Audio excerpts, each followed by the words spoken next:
Welcome to Soralaw, where we delve deep into the chilling stories that expose the darkest corners of human nature. Today we're diving into a case that has left an entire community reeling, a tale of love gone wrong, where passion turned into obsession and obsession into murder. Rachel Lawson was a bright, ambitious young woman with her whole life ahead of her.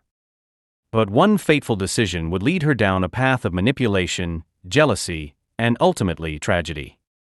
What started as a whirlwind romance soon spiraled into a nightmare no one could have predicted. Join us as we uncover the harrowing story of Rachel Lawson, a case that will leave you questioning how well you truly know the people around you. Rachel Lawson was the kind of person everyone wanted to be around. At 23, she was a recent graduate from the University of Vermont, where she had majored in environmental science. Her friends described her as warm, funny, and fiercely independent, a woman who was as comfortable hiking through the wilderness as she was navigating the complexities of modern life. Rachel had big plans for her future, including a possible move to Seattle, where she hoped to work for an environmental advocacy group. It was at a mutual friends party in June 2017 that Rachel met Alex Turner, a 25-year-old architect who had recently moved to Burlington. The attraction between them was immediate. Alex was charming, intelligent, and seemed to share Rachel's passion for the outdoors. They spent the evening talking about everything from their favorite hiking spots to their mutual love of travel. By the end of the night, they had exchanged numbers, and within days, they were inseparable. To those around them, Rachel and Alex seemed like the perfect couple. They spent their weekends exploring the Green Mountains, attending local art shows, and planning their future together. Alex was attentive and loving, always ready to surprise Rachel with small tokens of affection or spontaneous weekend getaways. But as their relationship progressed, subtle cracks began to appear in their idyllic romance. At first, it was little things that Rachel barely noticed. Alex would ask about her day, but his questions started to feel less like genuine interest and more like subtle interrogations. "Who did you talk to today? What did you and your friends do?" he would ask, always with a smile that didn't quite reach his eyes. When Rachel spent time with her friends or family, Alex would text her constantly, asking when she would be home or what they were talking about. Rachel brushed off these behaviors as just signs that Alex cared deeply about her. After all, wasn't it nice to have someone who was so invested in her life? But as the months went on, Alex's behavior became increasingly controlling. He began to make snide comments about Rachel's friends, subtly discouraging her from seeing them. He criticized the way she dressed, the music she listened to, even the way she laughed. Whenever Rachel made plans without him, Alex would sulk or start an argument, making her feel guilty for wanting time to herself. Rachel's friends noticed the changes in her. She was becoming more withdrawn, less bubbly and spontaneous. When they asked her about it, Rachel would wave off their concerns, insisting that everything was fine. "Alex just cares about me a lot," she would say, forcing a smile. But inside, Rachel was starting to feel trapped. The turning point came in September 2017, when Rachel was offered a job in Seattle, a dream opportunity that she had been working towards for years. But when she told Alex the news, his reaction was not what she expected. Instead of being happy for her, Alex grew angry and distant. "How can you even think about leaving me?" he snapped. "I thought we were building a life together." Rachel was taken aback. She had always assumed that Alex would support her ambitions, but now she wasn't so sure. The more she tried to talk to him about it, the more hostile he became. Alex began to accuse Rachel of being selfish, of not caring about their relationship. He even suggested that she was cheating on him with a colleague in Seattle, a baseless accusation that left Rachel stunned and hurt. Over the next few weeks, Alex's behavior became more erratic and disturbing. He started showing up unannounced at Rachel's apartment, even when she had told him she needed space. He would wait outside her work, following her home and insisting on spending the night, even when she made it clear she wanted to be alone. Rachel's phone was flooded with messages from Alex, ranging from desperate pleas for forgiveness to angry outbursts accusing her of betrayal. Rachel's friends grew increasingly concerned for her safety. They urged her to break up with Alex, but Rachel was conflicted.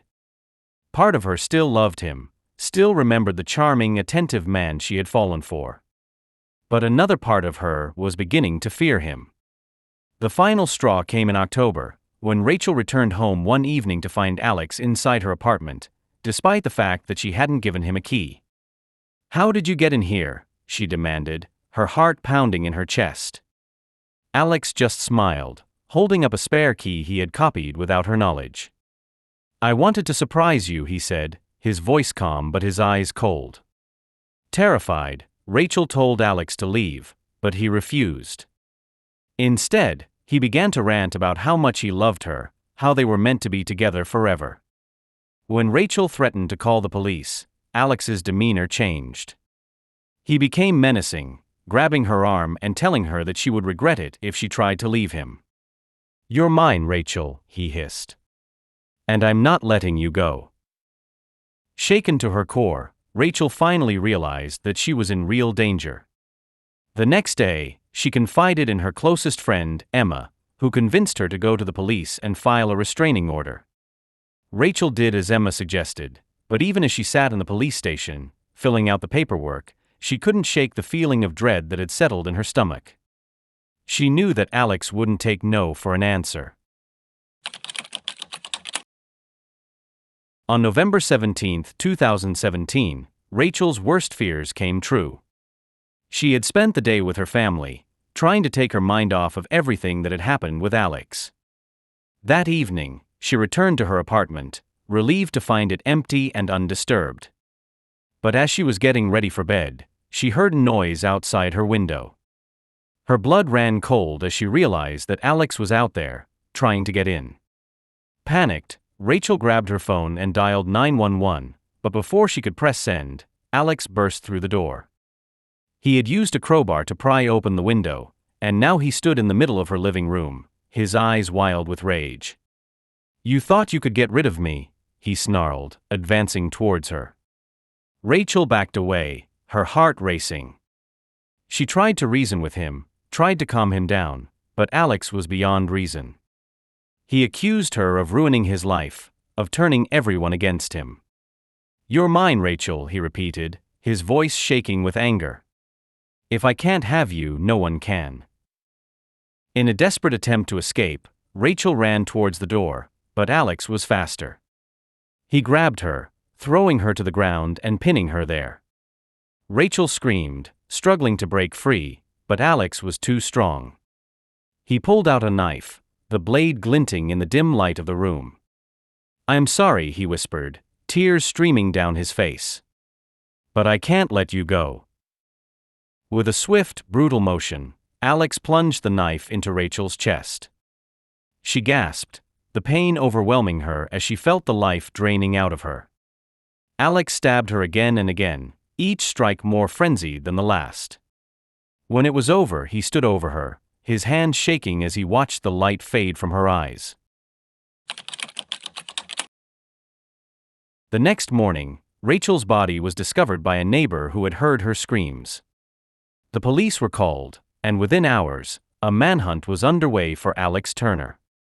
He had fled the scene, but the evidence he left behind made it clear that he was responsible for Rachel's murder. As the news of Rachel's death spread through the community, there was an outpouring of grief and disbelief. How could something like this happen to someone like Rachel? She had been so full of life, so loved by everyone who knew her. The idea that she had been killed by the man who claimed to love her was too much for many to comprehend. The police tracked Alex to a motel on the outskirts of town, where he had been hiding out since the murder. When they arrived, they found him sitting on the edge of the bed, staring blankly at the wall.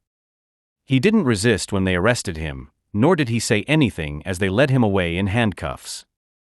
It was as if the life had been drained out of him, just as it had been drained out of Rachel. The trial of Alex Turner was a media sensation, drawing attention from across the country. The prosecution presented a mountain of evidence against him, including the text messages he had sent to Rachel in the days leading up to her death, the security footage showing him buying the knife, and his own confession to the police. Rachel's friends and family testified about the changes they had seen in her during her relationship with Alex, painting a picture of a woman who had been slowly isolated from her support network by a manipulative and controlling partner. Emma, Rachel's closest friend, recounted the numerous times Rachel had confided in her about Alex's increasingly erratic behavior, how she had been torn between her lingering feelings for him and the growing fear that she was in danger. The most damning testimony, however, came from Rachel's own mother, Susan Lawson. With tears in her eyes, she described the moment she learned her daughter had been killed and the overwhelming guilt she felt for not having seen the signs earlier. "Rachel was such a bright light," Susan said, her voice cracking. "She was so full of hope and dreams.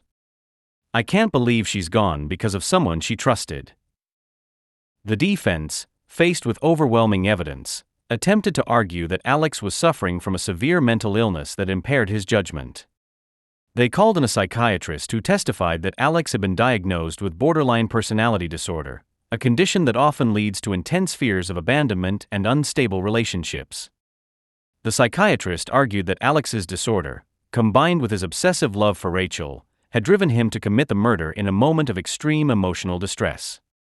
However, the prosecution countered by presenting evidence that Alex had meticulously planned the murder, citing his purchase of the knife days before the attack and the methodical way he had stalked Rachel in the weeks leading up to her death. They argued that Alex was fully aware of his actions and had made a conscious decision to kill Rachel when he realized he could no longer control her. After several weeks of emotional testimony, the jury deliberated for just 2 days before returning with their verdict. Alex Turner was found guilty of first-degree murder and sentenced to life in prison without the possibility of parole. The judge, in delivering the sentence, spoke directly to Alex, condemning his actions as those of a selfish and dangerous man who had taken the life of an innocent woman in the prime of her life. "You may have ended Rachel's life," the judge said, "but you will live the rest of yours knowing that you are responsible for her death." In the months following the trial, Rachel's family and friends struggled to come to terms with their loss. Susan Lawson, in particular, was consumed by grief and guilt. She couldn't help but replay the last few months of Rachel's life in her mind, wondering if there was something she could have done to prevent the tragedy. "I keep thinking about all the little signs I missed," she told a support group for parents of murder victims. "I keep asking myself why I didn't see what was happening." Emma, too, was haunted by the loss of her best friend. She had been the one to convince Rachel to go to the police, to file the restraining order that ultimately didn't save her. "I feel like I failed her," Emma said in a tearful interview with a local news station. "I was supposed to protect her, but I couldn't." But as time passed, those who loved Rachel began to find ways to honor her memory and move forward. Susan, inspired by her daughter's passion for the environment, started a scholarship fund in Rachel's name for young women pursuing careers in environmental science. Emma, meanwhile, channeled her grief into activism, becoming an advocate for victims of domestic violence and working to raise awareness about the warning signs of abusive relationships. Rachel's story also sparked a broader conversation in the community about the importance of recognizing and addressing the signs of controlling and abusive behavior in relationships. Schools and community centers began offering workshops on healthy relationships, and local law enforcement agencies increased their efforts to protect victims of domestic violence. As the years passed, Rachel Lawson's memory continued to inspire those who knew her. The scholarship fund established in her name grew each year, helping dozens of young women achieve their dreams of making a difference in the world, just as Rachel had hoped to do. Susan Lawson became a vocal advocate for victims' rights, speaking at events across the country and sharing Rachel's story as a cautionary tale about the dangers of obsessive and controlling love. Emma, too, found a sense of purpose in her activism. She started a nonprofit organization dedicated to providing resources and support for victims of domestic violence, and her work has helped countless people escape dangerous situations and rebuild their lives. Rachel's death was a tragedy, Emma said at the organization's annual fundraiser. But her life was a gift.